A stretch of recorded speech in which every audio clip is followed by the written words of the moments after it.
om, tante, opa, oma. Lewat program ini, kita akan belajar tentang Alkitab lebih dalam lagi dengan menggunakan bahasa yang lebih santai. Yang mau bertanya, bisa disampaikan lewat kolom komen, dan juga jika ada yang butuh dukungan doa, bisa disampaikan lewat kolom komentar yang ada di YouTube channel ini maupun yang ada di Facebook. Juga mohon dukungannya dengan like, subscribe, dan tekan tanda loncengnya. Dan jika ada yang ingin mendukung lebih lewat dana, bisa disampaikan lewat nomor rekening yang tersedia di kolom deskripsi. Dan lebih dari segalanya, mohon dukungan doanya ya, agar program ini bisa menjadi berkat bagi banyak orang, terlebih menyenangkan hati Tuhan. Oh ya, program ini akan selalu menemani kita setiap Senin sampai Minggu, setiap malam. Selamat mengikuti. Tuhan Yesus memberkati semuanya. Shalom semuanya, kembali bersama dalam Big Cafe. Mari sama-sama kita menyembah Tuhan terlebih dahulu sebelum kita mulai pembahasan firman Tuhan pada malam hari.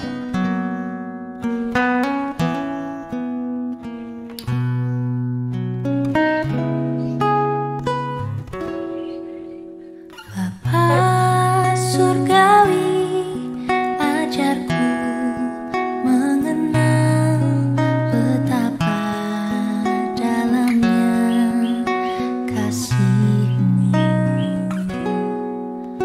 Bapa surgawi, buatku mengerti betapa kasih-Mu padaku.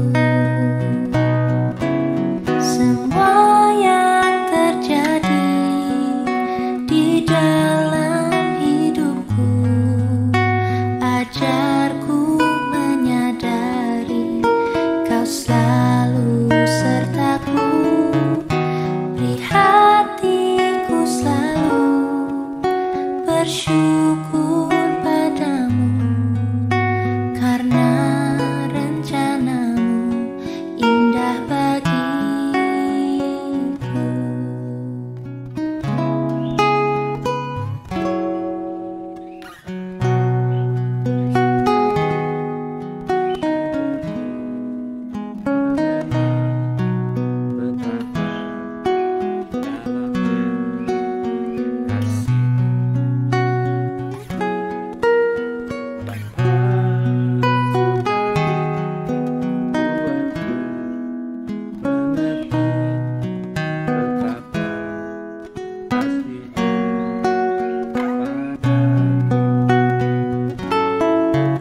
Semua yang terjadi di dalam hidupku, ajarku menyadari Kau selalu sertaku.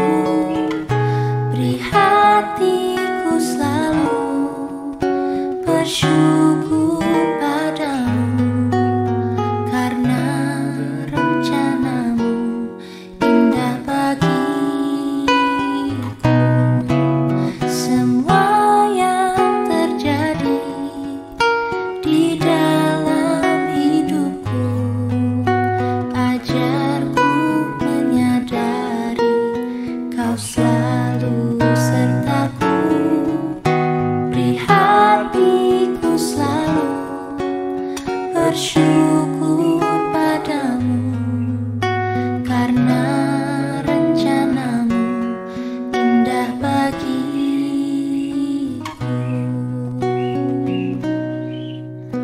Karena rencanamu indah bagiku.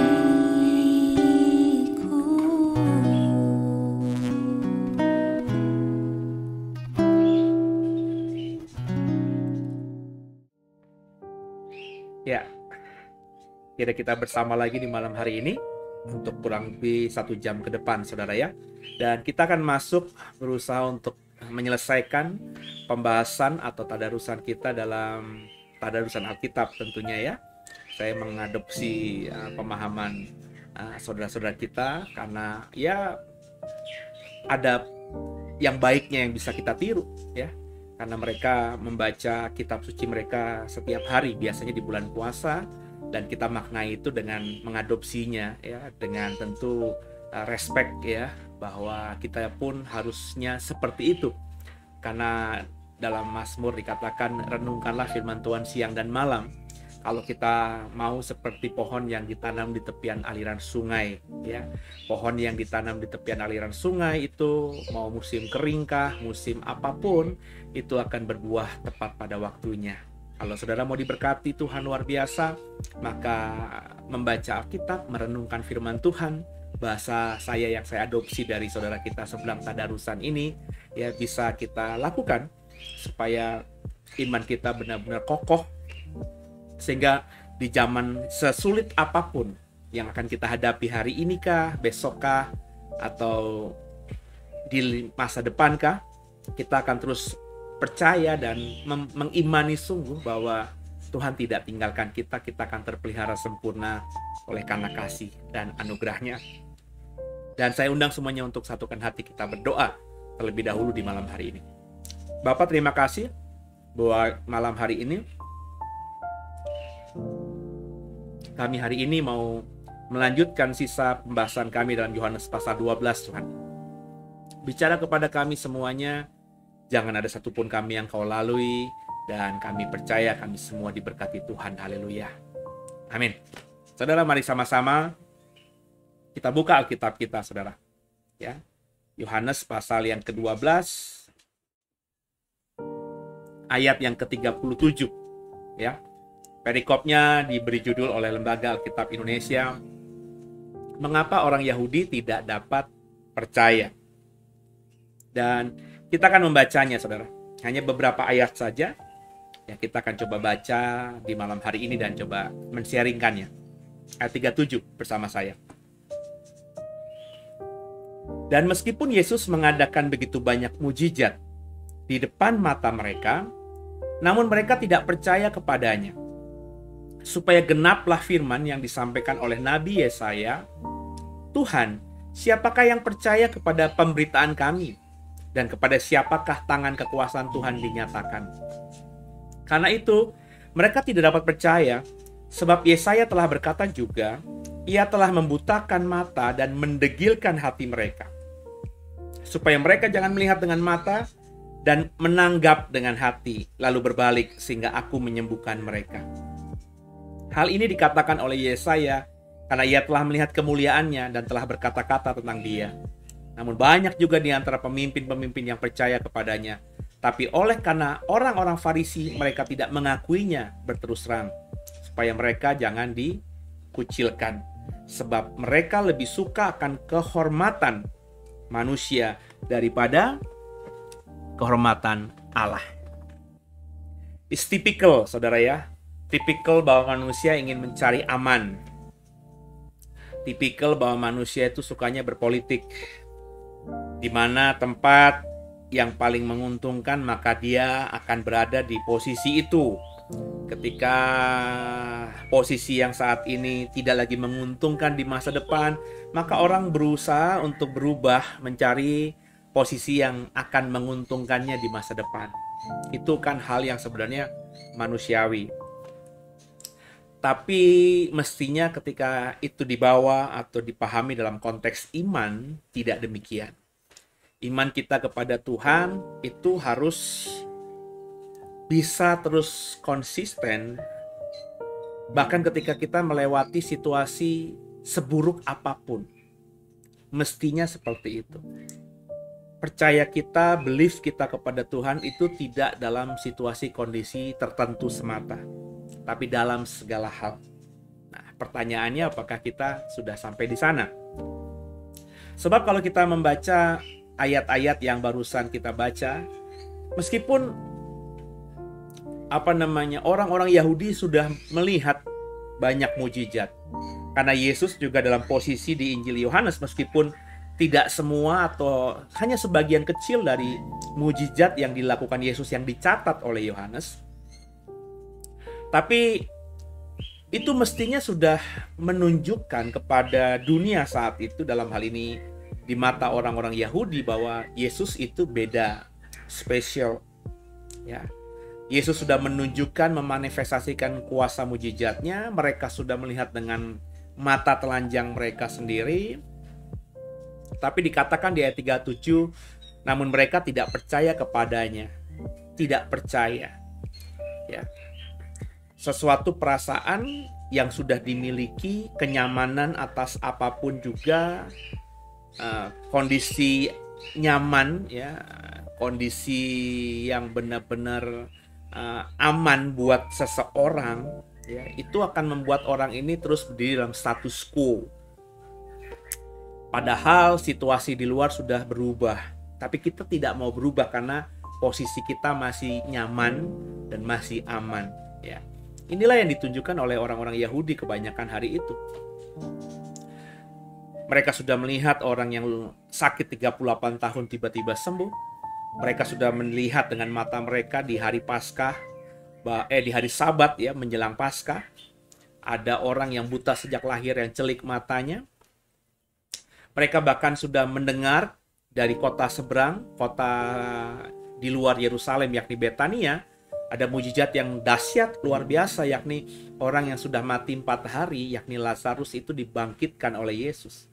Tapi semua itu tidak membuat mereka percaya. Kalau kita melihat ayat-ayat di atas, kalau kau ingat kemarin tadarusan kita, sesi yang kemarin, orang-orang Yahudi itu bukannya ikut Yesus karena mengagumi, karena percaya dengan apa yang mereka lihat, tapi malah beberapa di antara mereka melaporkan peristiwa itu kepada orang-orang yang beragama, imam-imam kepala, orang Farisi, orang Saduki, imam besar, supaya mereka ya tadi dapat sesuatu untuk dirinya sendiri.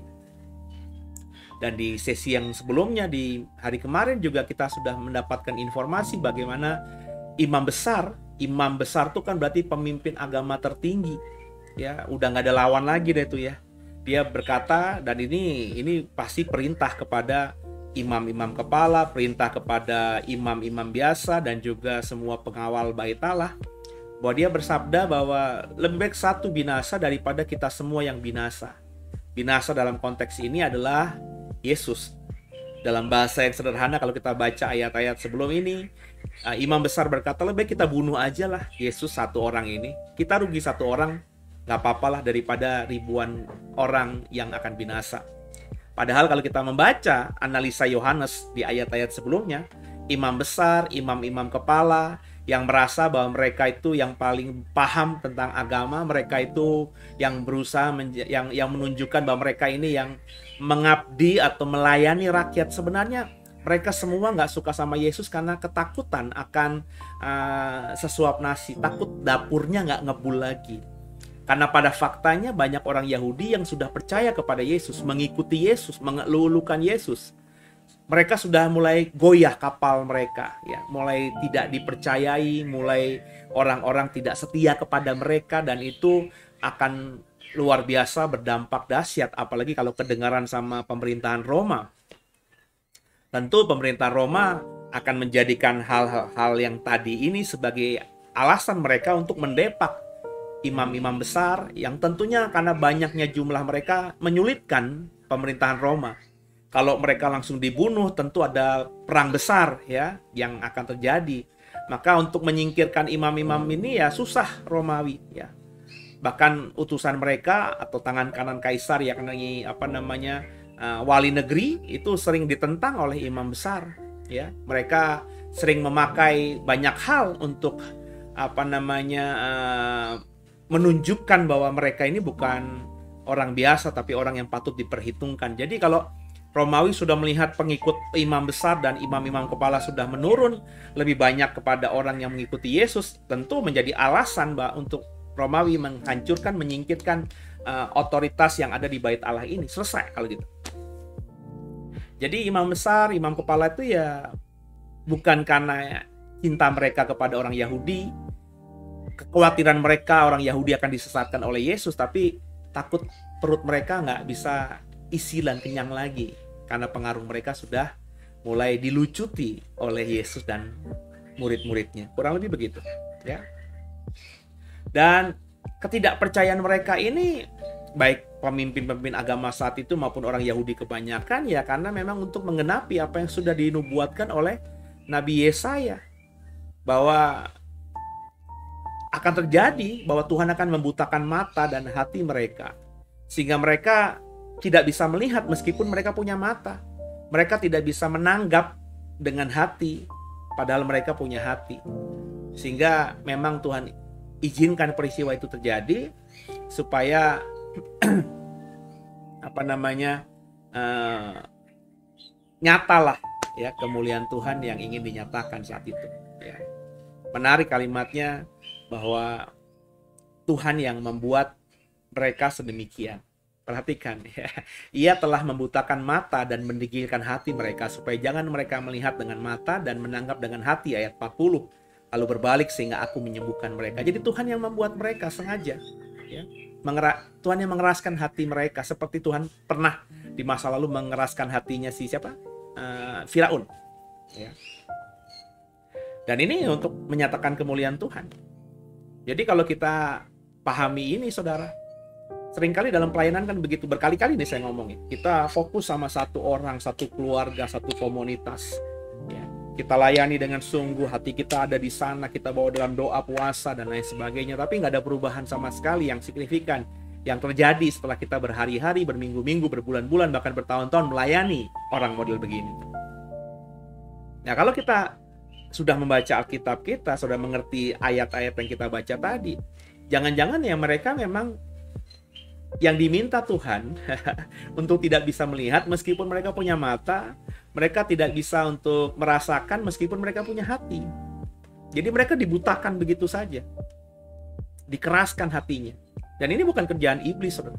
Ya, ini kerajaan Tuhan.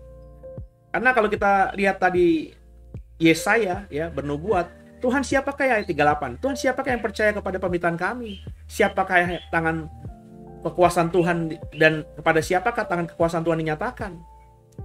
Karena itu mereka tidak dapat percaya sebab Yesaya telah berkata juga ya bahwa tadi Tuhan yang membutakan mata orang sehingga tidak bisa melihat dan lain sebagainya.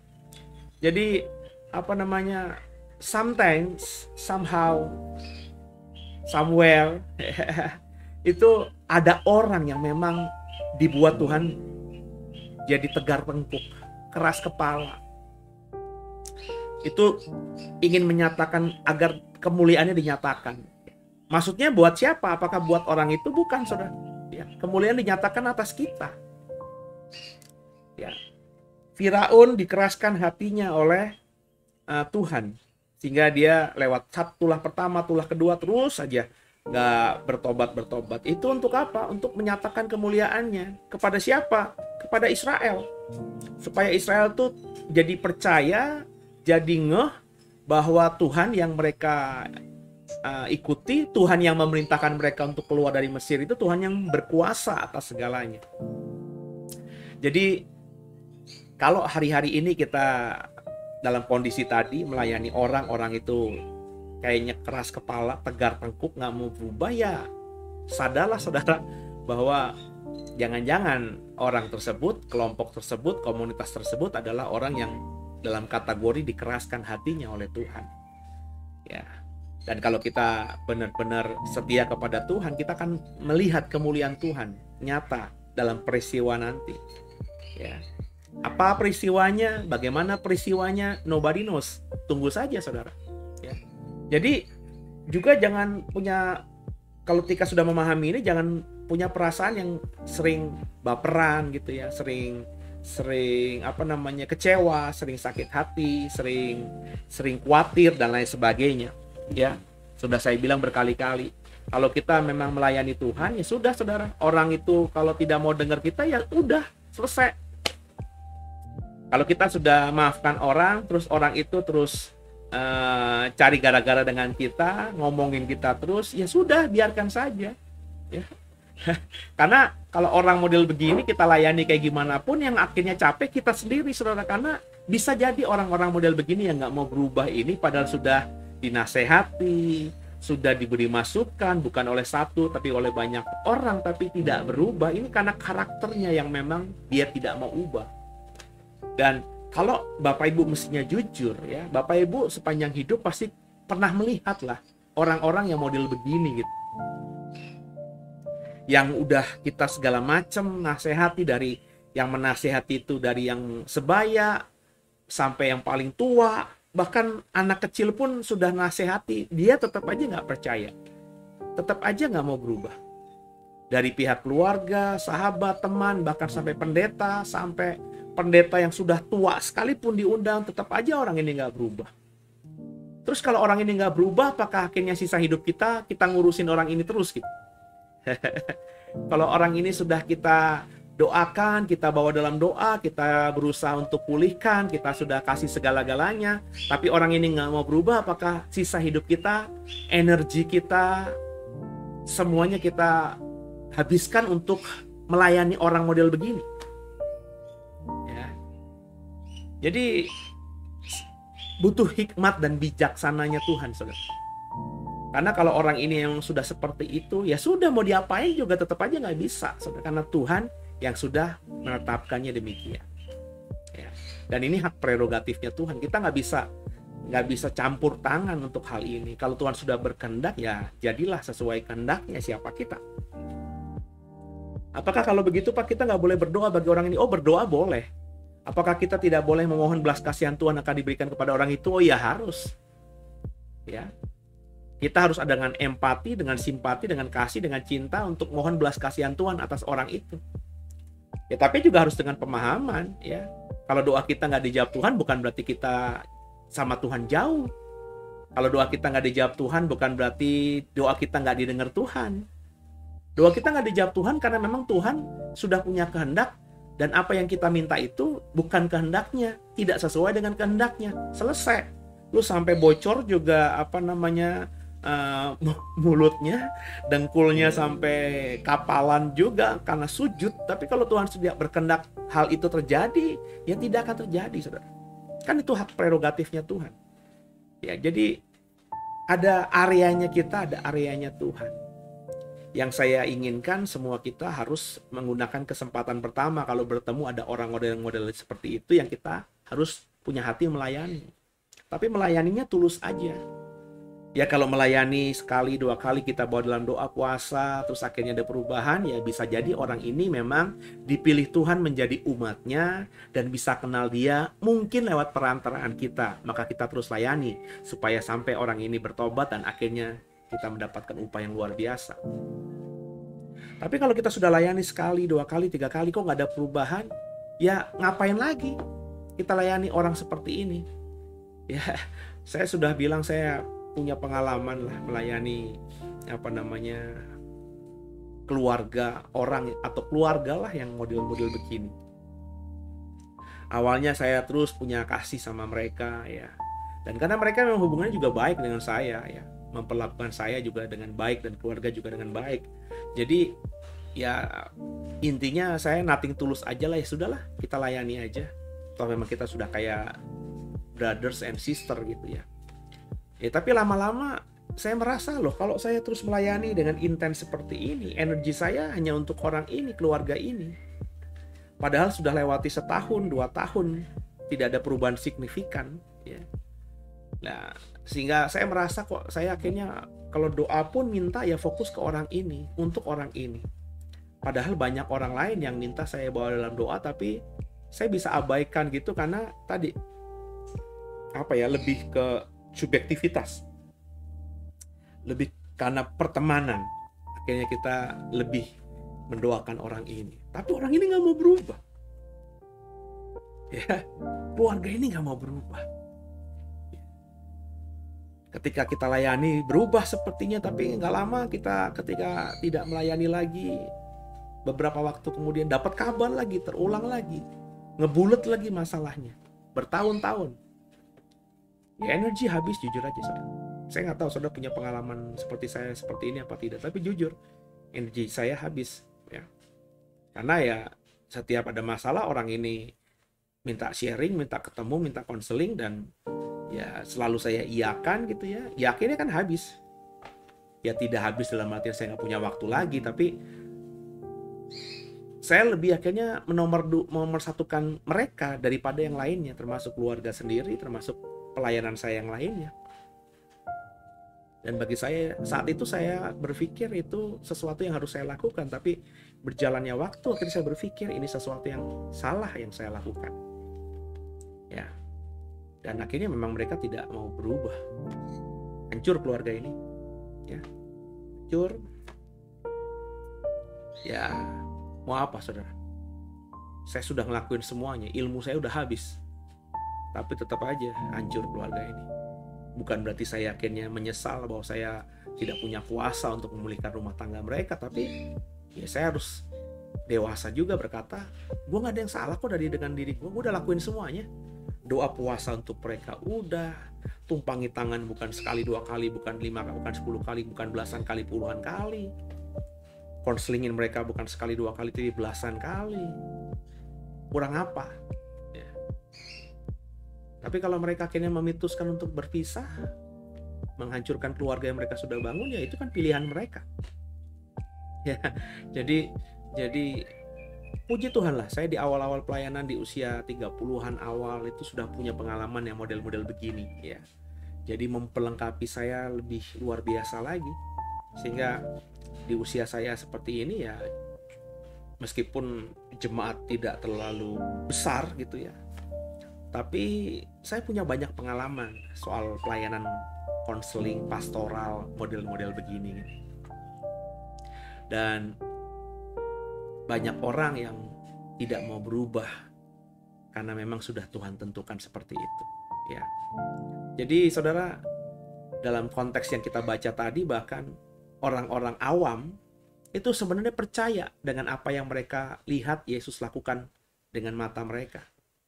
Bagaimana mungkin gak percaya orang sudah lumpuh, orang sudah buta, orang sudah mati terus bisa sembuh dan bangkit?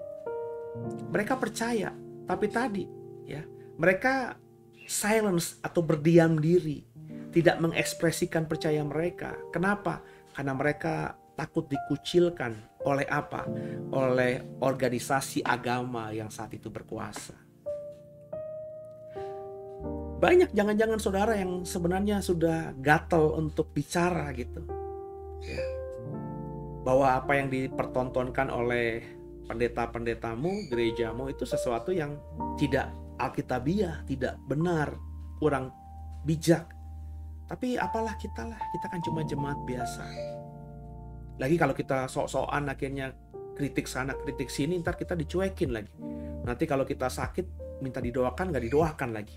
Nanti kalau kita mau minta perjamuan kudus, kalau kita kritikin gereja terus atau pendeta terus, kita nggak dilayani perjamuan kudus lagi. Nanti kalau kita mati, siapa yang nguburin kita? Kurang lebih pikirannya gitu, saudara. Ya, nah banyak orang itu akhirnya diam dan terhisap dengan apa yang menjadi pemahaman mayoritas karena nggak mau speak up. Ya, nggak mau bicara. Saya termasuk orang yang selalu bicara ketika dalam organisasi, dan apa yang diputuskan organisasi tidak sepemahaman dengan saya. Saya harus speak up, menyuarakan nih suara saya. Dan memang akhirnya kalau suara saya tidak didengar, ya, tidak mau diperhatikan, ya sudah, mau apa? Pilihannya saya akhirnya ya mendingan keluar saja, atau ya sudah tidak aktif sama sekali. Tapi bukan dalam tendensi, bukan dalam pemahaman takut dikucilkan, karena saya sudah speak up duluan. Ketika kita speak up, ketika kita bicara soal didengar apa tidak, diterima apa tidak, apa yang kita utarakan, itu urusan kedua, urusan ketiga. Yang penting kita sudah menunjukkan, mengekspresikan posisi kita. Ya. Ketika kita nggak sepahaman dengan pemimpin kita bilang itu nggak baik Pak. Bukankah itu melanggar firman Tuhan misalnya? A, B, C, D, E, speak up. Ya siapa tahu kita juga punya salah dalam pemahaman, sehingga ketika kita pikir itu adalah kesalahan, terus yang kita kritik akhirnya memberikan jawaban, menjawab kritikan kita, menjawab pertanyaan kita, dan akhirnya itu kita pahami dan kita bisa memaklumkan. Bukankah itu komunikasi yang bagus? Daripada kita tetap diam-diam saja, tapi sebenarnya dalam hati kita nggak suka sama orang itu. Ya saudara ya, jadi kalau bagi saya ya mendem itu nggak bagus gitu ya. Kadang-kadang saya harus luapkan itu, saya harus ekspresikan. Karena kalau mendem aja, ya yang terluka tuh kita pribadi. Dan kalau kita pribadi yang melukai diri kita sendiri, bagaimana kita bisa mengasihi orang? Karena kan firman Tuhan berkata, kasihilah orang lain seperti kau mengasihi dirimu sendiri.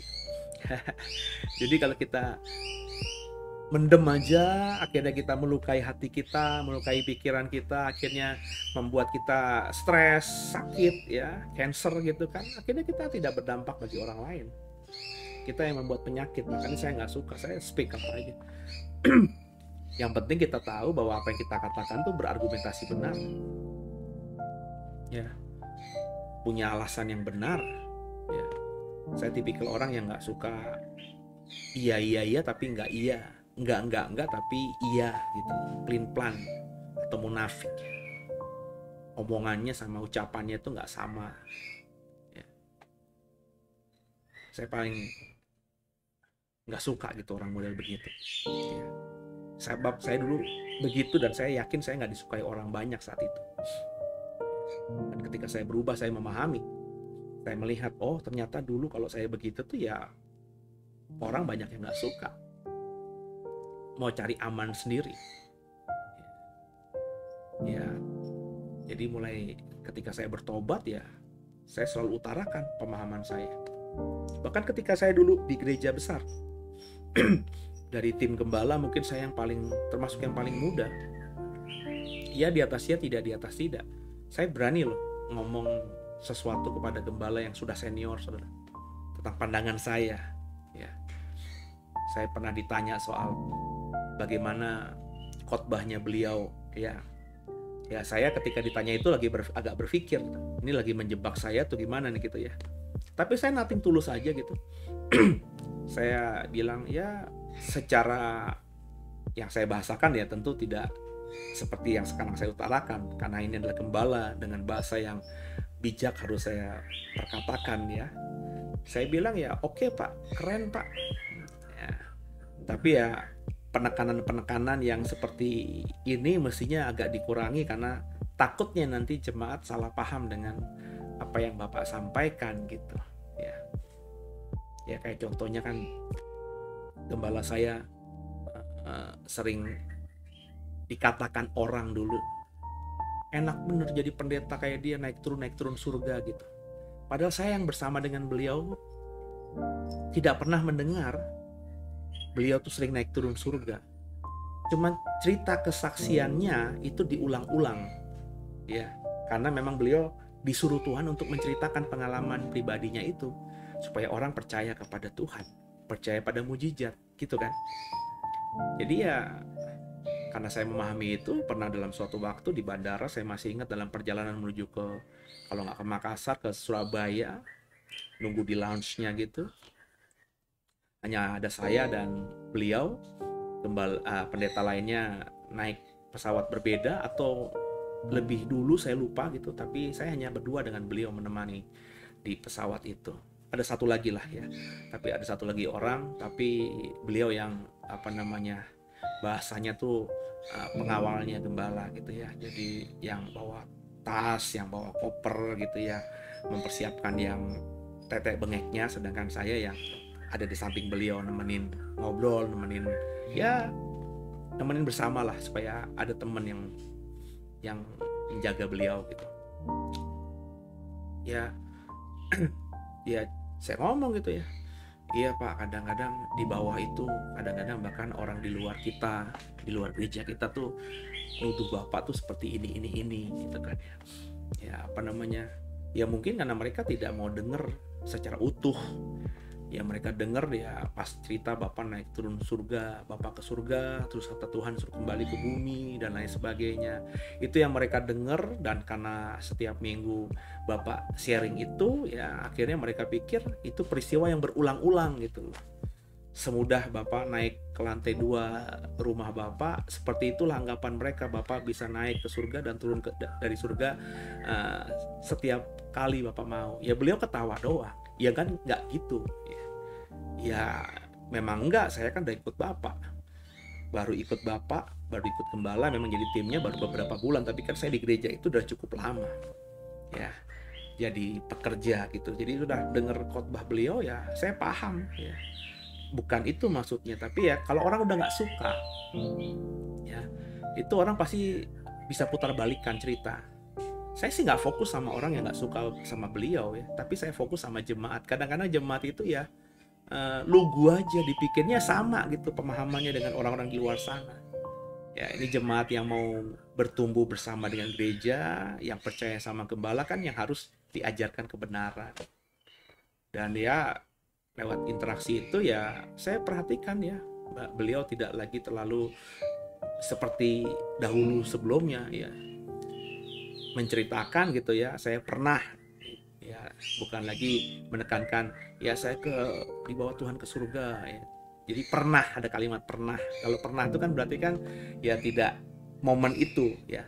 Ketika saya bilang saya dibawa Tuhan ke surga dengan bahasa seperti ini kan kau yang mendengarkannya seolah-olah saya baru kemarin atau baru tadi. Tapi kalau saya bilang saya pernah, ya saya dulu ketika baru bertobat, saya pernah. Nah itu lebih spesifik lagi, berarti kan dulu, lama banget gitu ya. Tapi pengalaman itulah yang saya terus sharingkan dalam firman Tuhan yang saya bagikan kepada siapapun. Nah, kadang-kadang kita harus speak up. Nah kalau kita speak up, kita nggak disukai, ya itu memang sudah begitu juga hukumnya. Jadi ada aja orang yang nggak suka gitu, karena susah kita membuat 100 orang di depan kita itu bisa suka sama kita, karena setiap orang punya pemikiran dan pemahaman beda-beda. Jadi yang saya mau katakan kepada saudara, ya sudahlah, yang penting kita sudah berterus terang, yang penting kita percaya sungguh ya, utarakan percaya kita, jangan sembunyikan. Kalau manusia yang nggak suka biarin aja, tapi imani sungguh. Ketika kita ekspresikan iman percaya kita, maka Tuhan pasti melihat itu dan Tuhan akan memperhitungkan itu. Sehingga saya percaya kalau Tuhan sudah memperhitungkan hal itu, hidup kita di depan ini akan terpelihara lebih sempurna lagi. Gitu ya saudara ya. Lanjut ya, ayat yang ke 44, ayat berikutnya. Kita naikin ayat 44. Nah ini perikop baru, firman Yesus yang menghakimi, ayat 44. Tapi Yesus berseru katanya, barang siapa percaya kepadaku, ia bukan percaya kepadaku, tapi kepada Dia yang telah mengutus aku. Dan barang siapa melihat aku, ia melihat Dia yang telah mengutus aku. Aku telah datang ke dalam dunia sebagai terang, supaya setiap orang yang percaya kepadaku jangan tinggal dalam kegelapan. Dan jikalau seorang mendengarkan perkataanku, tapi tidak melakukannya, aku tidak menjadi hakimnya. Sebab aku datang bukan untuk menghakimi dunia, melainkan untuk menyelamatkannya. Barang siapa menolak aku dan tidak menerima perkataanku, ia sudah ada hakimnya, yaitu firman yang telah kukatakan. Itulah yang akan menjadi hakimnya pada akhir zaman. Sebab aku berkata-kata bukan dari diriku sendiri, tapi Bapa yang mengutus aku. Dialah yang memerintahkan aku untuk mengatakan apa yang harus aku katakan dan aku sampaikan. Dan aku tahu bahwa perintahnya adalah hidup yang kekal. Jadi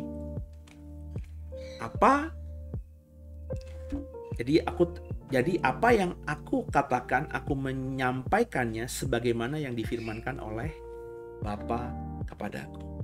Di ayat-ayat yang barusan kita baca, kembali lagi Yesus menekankan bahwa Dia dan Bapa adalah satu. Barang siapa percaya kepadaku, maka dia juga percaya kepada Bapa. Ya. Barang siapa melihat aku, dia melihat Bapa yang telah mengutus aku. Barang siapa percaya kepadaku, dia berarti percaya kepada Bapa juga yang telah mengutus aku. Sebab aku datang ke dalam dunia ini supaya orang yang percaya kepadaku jangan lagi dalam kegelapan, tidak lagi hidup dalam kegelapan. Orang yang percaya kepada Tuhan Yesus itu orang yang hidup dalam terang. Ya saudara ya.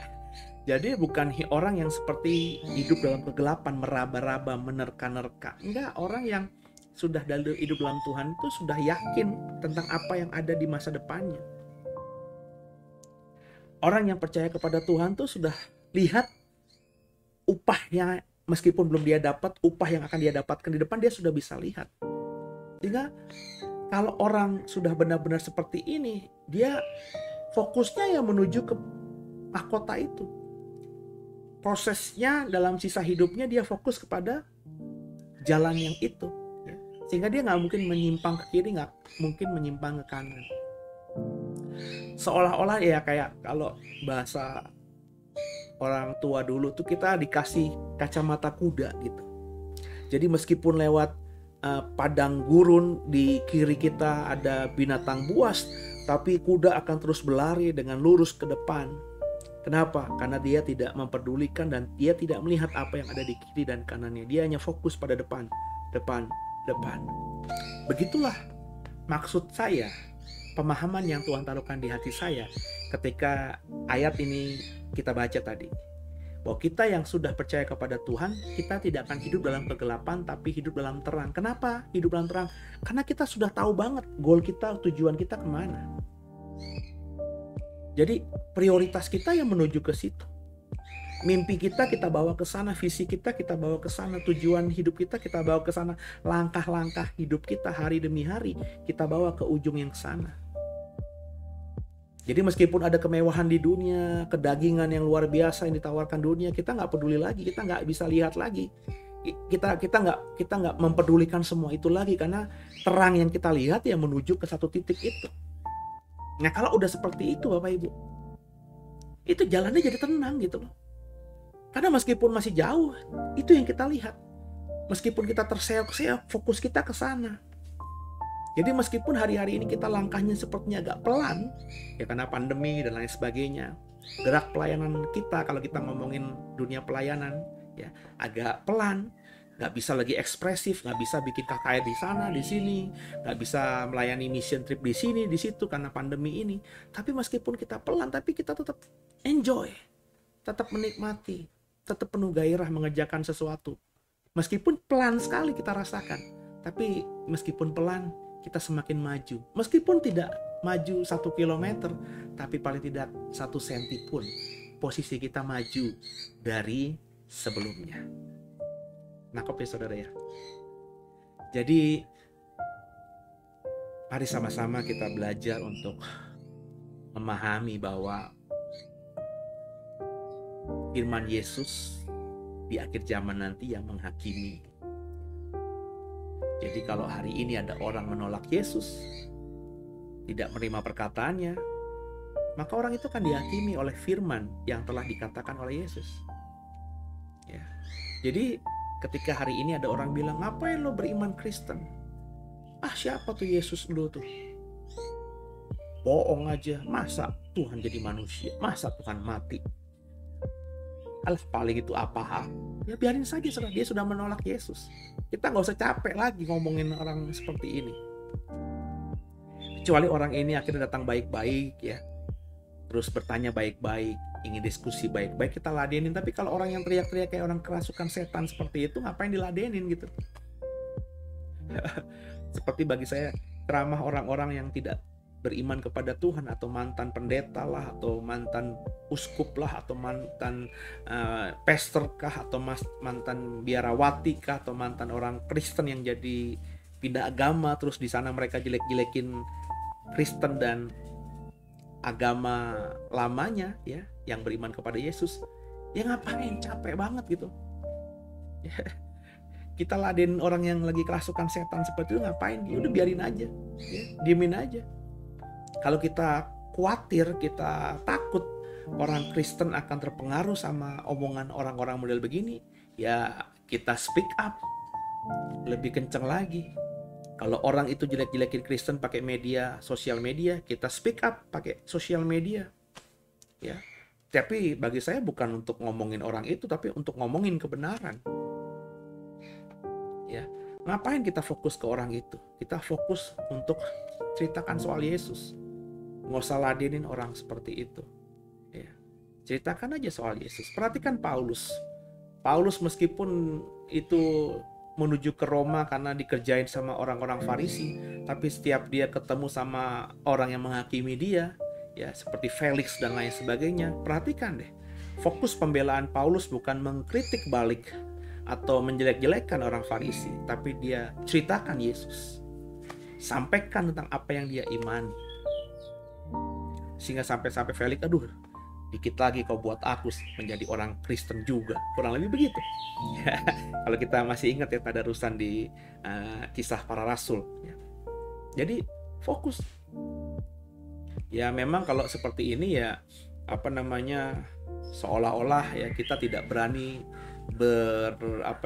berapologet, kita tidak berani berdebat. Berapologet itu ya yang kita lakukan tuh berapologet. Saya sedang berapologet sekarang ini dalam konteks yang sederhana.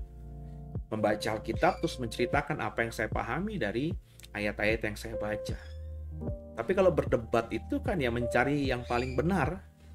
Kalau orang berdebat untuk mencari kebenaran dari asal yang sama, masalah yang sama, tolak ukurnya sama, mungkin akan gampang ketemu jalan keluarnya. Mencari benang merahnya bisa gampang ketemu. Tapi kalau kita berdebat dengan ukuran yang berbeda, saya dengan Alkitab saya yang saya imani kebenaran, mereka dengan kitab suci mereka yang mereka anggap kebenaran. Saya bicara tentang Yesus yang saya imani sebagai Tuhan, mereka mengatakan bahwa Yesus bukan Tuhan. Lah, kalau dasarnya saja sudah beda, pertanyaannya gimana bisa ketemu jalan keluarnya gitu loh. Maka dialog lintas agama yang banyak terjadi itu bukan cari perbedaan, tapi cari kesamaan. Oh ya, Kristen ngajarin kasih, oh Buddha ngajarin kasih, Islam ngajarin kasih. Ya, jadi kasihnya yang kita tonjolin supaya bisa bekerja sama gitu loh. Jadi kalau nyari perbedaan, berdebat itu kan nyari pembenaran dari hal yang berbeda dengan ukuran yang berbeda. Itu sampai berbuih-buih juga nggak nyampe, saudara. Ya, makanya saya udah hindari. Bukan saya takut berdebat, ya. Tapi kalau orang Kristen ya bertanya gitu ya, diskusi meskipun tajam, ayo gitu ya. Karena kita pakai ukurannya sama. Ukurannya sama sehingga tinggal kita pinter-pinternya kita aja ya untuk membangun pemahaman dan membagikan pemahaman itu kepada orang yang sedang berdebat dengan kita ya. Karena ukurannya sama, pegangannya sama Alkitab, maka tentu ya nggak akan jauh gitu. Meskipun mungkin tidak bisa terjadi kesamaan pandangan, tapi paling tidak akan saling memahami nantinya. Kenapa? Karena landasan yang kita pegang, yang kita pakai untuk berargumentasi adalah Alkitab yang sama gitu. Gitu, saudara. Jadi hari ini kita selesaikan Yohanes pasal 12 di mana Yesus mengatakan bahwa Dia dan Bapa adalah satu. Kalau kau percaya kepada Yesus, maka kau juga percaya kepada Dia yang sudah mengutus Yesus. Kalau kau melihat Yesus, ya. Kalau kau mengimani Yesus, maka kau juga melihat dan mengimani Tuhan yang sudah mengutus Dia. Kenapa? Karena Bapa dengan Yesus adalah satu. Nah, kalau sudah beriman Kristen, sudah percaya, kita mengerti ini. Tapi kalau ayat ini kita pakai kepada orang lain yang belum percaya kepada Yesus, agak bingung bagaimana mungkin Bapa dengan Yesus adalah satu. Nangkep ya saudara ya. Itu sampai perang janur kuning lagi, 11 Maret lagi terjadi di kehidupan yang akan datang juga nggak mungkin ketemu jalan keluarnya saudara. Jadi kalau kita belajar Injil Yohanes kemarin juga dalam tarusan kemarin, kunci kita bisa memahami Yesus, kunci kita bisa memahami kebenaran, kunci bisa kita memahami firman Tuhan adalah percaya dulu. Ya. Jadi memang awalnya percaya. Maka kalau kau mau melayani orang, rindu agar orang bisa punya iman Kristen seperti kita, berdoalah untuk orang itu supaya orang itu bisa percaya. Berdoalah kepada Tuhan agar Tuhan izinkan orang itu kalau memang dipilihnya untuk bisa menemukan kebenaran sesegera mungkin gitu. Dan ketika kita mulai doakan supaya orang itu bisa percaya kepada Yesus, bisa jadi Tuhan dengar dan Tuhan luluh hatinya melihat iman saudara kan. Yang tadinya Tuhan mau pilih dia 5 tahun lagi lah, waktunya dia nanti untuk bertobat. Tapi gara-gara dengar doa kita, tangisan kita, dia bisa percepat jadi besok bertobatnya, besok percayanya. Sehingga minggu besok kita bisa sama-sama ke gereja dengan dia, kan begitu. Jadi ayo sama-sama sekarang ini kita belajar untuk percaya. Saudara yang sudah Kristen, coba tumbuhkan iman percayamu lebih lagi kepada Yesus. Bangun iman percaya itu dari mana? Dari pembacaan firman Tuhan. Ketika kita akhirnya percaya penuh kepada Yesus, maka hal-hal yang selama ini kau bilang mujizat, yang kau bilang supranatural, yang kau bilang adalah sesuatu yang extraordinary, itu menjadi ordinary, menjadi biasa. Mujizat itu sesuatu yang pasti gitu. Ketika kita sakit, terus kita bilang, Tuhan tolong sembuhkan saya. Ketika kita sembuh besoknya, hal yang biasa. Ketika kita pusing banget, Tuhan tolong sembuhkan pusing saya sehingga saya nggak pusing. Itu terjadi sesuatu yang biasa. Kenapa? Karena kita benar-benar sudah mempercayakan hidup kita kepada Tuhan yang benar itu. Jadi bagian kita hari ini adalah bangun percayamu kepada Tuhan. Supaya kalau kau sudah bangun percayamu kepada Tuhan, kau bisa mengenalnya dengan sungguh. Kau bisa mengerti sesuatu yang hari-hari ini masih abu-abu gitu. Belum hitam, belum putih. Masih kabur di mata kita, di hati kita. Maka bangun percayamu dengan apa? Mendekatkan diri kepada Tuhan, membangun keintiman dengan Tuhan, membaca firman Tuhan. Semoga dipahami saudara. Dan saya senang malam hari ini kita bisa selesaikan Yohanes pasal yang ke-12 ini. Dan sekali lagi kita terus bawa dalam doa. Saya pribadi mengharapkan dukungan doa saudara untuk kegiatan di tanggal 17 Agustus nanti ya.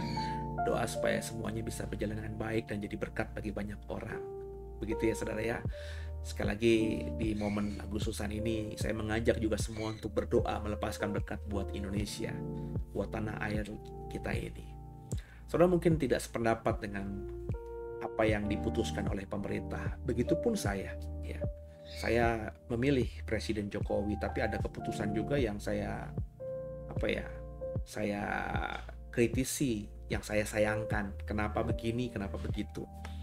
Tapi biar bagaimanapun pemerintahan kita ada itu karena Tuhan yang izinkan ya.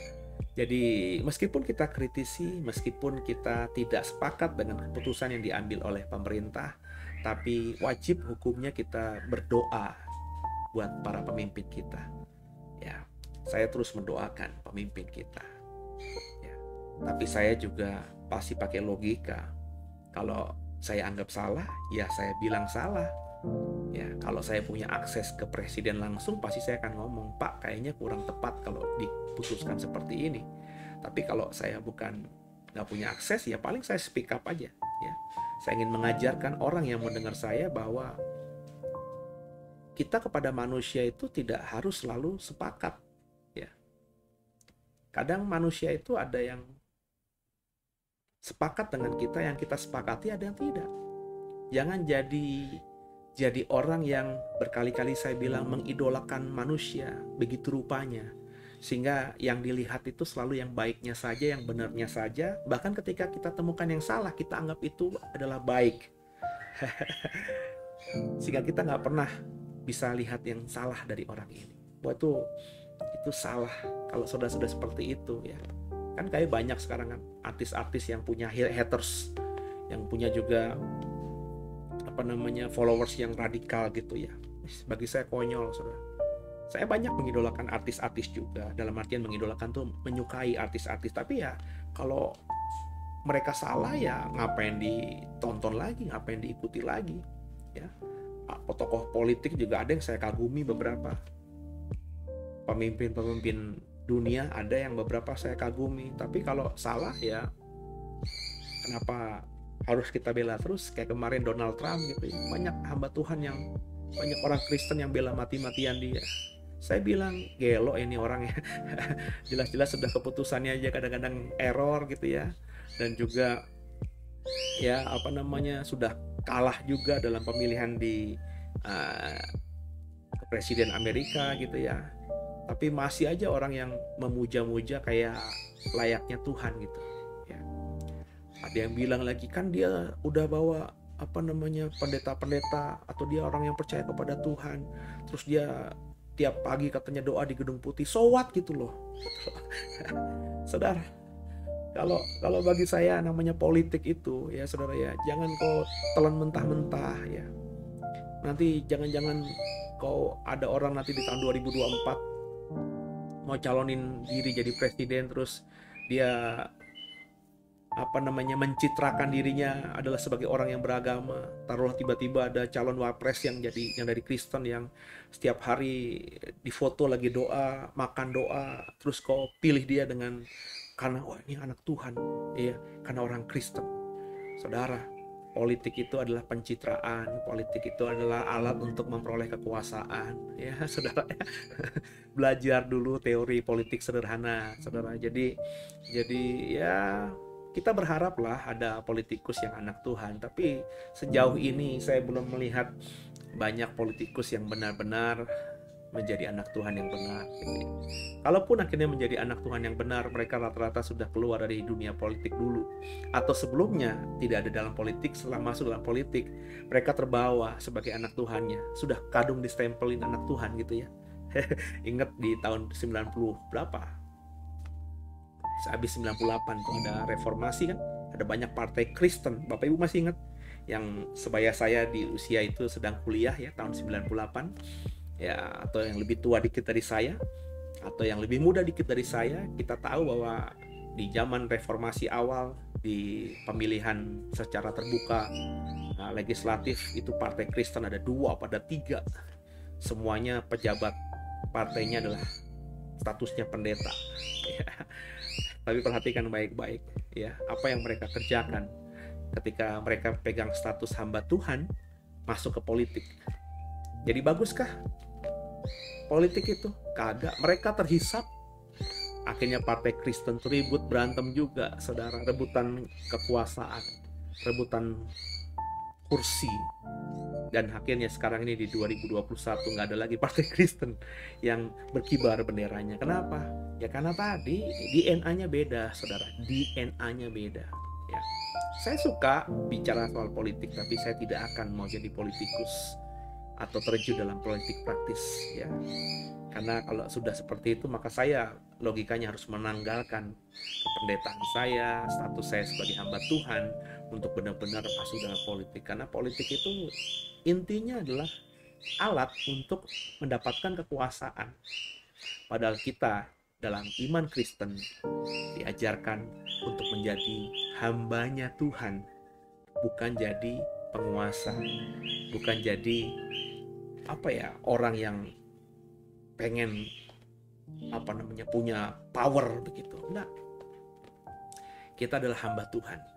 Kalau sebagai hamba Tuhan kita dipercaya sama Tuhan untuk punya pengaruh, punya kuasa, ya puji Tuhan. Tapi kalau tidak, maka sepanjang sisa hidup kita harus terus melayani Tuhan. Haleluya. Semoga diberkati ya. Terus sehat, terus jaga protokol kesehatan. Yang belum vaksin kedua, semoga segera vaksin kedua. Yang belum vaksin, semoga segera vaksin. Dan kita bersyukur Menteri atau Satuan Tugas COVID-19 sudah berkata ada booster ketiga yang akan buat umum di tahun depan. Karena memang dalam artikel literatur itu kalau sudah 6 bulan vaksin yang kita sudah dapatkan itu sudah mulai melemah dan harus di booster lagi. Itu kenapa Singapura berkata pemerintahnya setiap tahun sekali rakyat harus divaksin ulang gitu ya. Jadi itu vaksin rutin sampai mungkin nanti akhirnya virus COVID-19 ini ya udah kayak virus batuk biasa. Artinya kalau sakit kita bisa beli obatnya mudah di apotik bentuk oral. Dan doakan Israel kalau nggak salah sedang menguji klinik ya vaksin COVID-19 yang bentuknya oral, tablet gitu ya. Doakan saja. Kalau itu berhasil ya berarti ya lebih aman buat kita gitu ya. Jadi kalau andai kata ke depan nanti kita positif COVID ya tinggal beli obat itu di apotik-apotik terdekat, seperti kita beli obat-obat batuk, obat-obat pilek yang bisa kita jual beli bebas di luar sana ya. Tinggal beli antibiotiknya saja terus udah diminum dan kita akan pulih lagi. Ke depan memang akan begitu, saudara. Saya percaya akan begitu. Kita nggak akan bisa selesai dengan COVID. Bahkan ke depan akan banyak lagi varian-varian baru yang mungkin akhirnya kita terus berjibaku dengan COVID, tapi COVID tidak akan selesai. Tapi kapan situasinya kita akhirnya bisa berdamai seperti sekarang? Kita bisa berdamai dengan virus batuk, virus pilek, ya, demam, panas, ya. Itu kapan? Nobody knows, ya. Berdoa saja supaya bisa cepat, ya, kita bisa segera berdamai. Tapi kalaupun tidak, ya memang Alkitab sudah menubuatkan semakin mendekati harinya Tuhan, dunia akan semakin sakit, dan kita yang ada dalam dunia ini harus siap juga merasakan atau melihat dunia yang sakit ini mempengaruhi manusia yang ada di dalamnya, dan kita di dalamnya. Maka terus bergantung sama Tuhan, jangan bergantung pada dunia. Tundukkan kepala kita, doa. Ampuni dosa kami Tuhan. Terima kasih buat hari ini, buat tadarusan kami percaya tidur kami semua diberkati. Malam hari ini Tuhan, kami percaya Yesus Kristus adalah Tuhan Juru Selamat kami yang hidup, dan ke dalam tangan-Mu lah kami serahkan tubuh, jiwa, dan roh kami. Haleluya. Amin. Selamat malam semuanya. Selamat istirahat. Tuhan Yesus memberkati.